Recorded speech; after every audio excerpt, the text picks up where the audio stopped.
Қатпарлы қамырдан 3 рецептпен бөлісетін боламын. Дайын қатпарлы қамырды жайып 4 бұрыштап кесеміз. Үстіне кетчуп жағып, қызанақ, ірімшік саламыз. Негізі салмасына шұжық, тұздалған қияр, шампиньон салуға болады. Енді ол өзіңіздің фантазияңызға байланысты. Духовкада 20 минуттай пісіп шығады.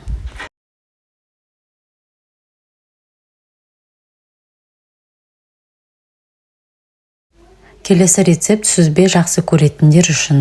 Дайын қатпарлы қамырды 4 бұрыштап кесіп, ішіне салманы салып, дәл видеодағындай жабыстырамыз.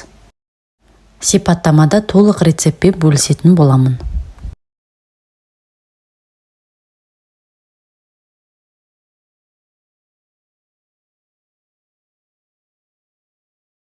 Жұмыртқаны жағып, духовкада 20-30 минут пісіреміз.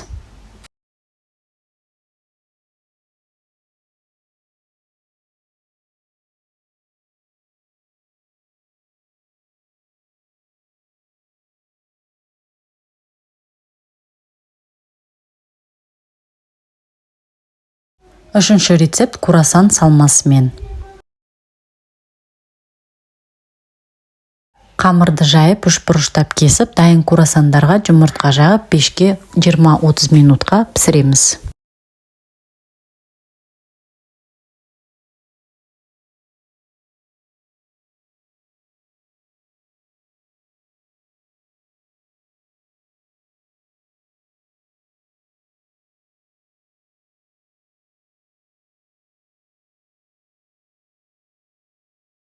Фаршқа тұз, бұрыш, сақталған пияз қосып, картоп араластырыңыз. Кішкентай жалпақ котлет пішінде форма беріп, аздап қуырып алыңыз.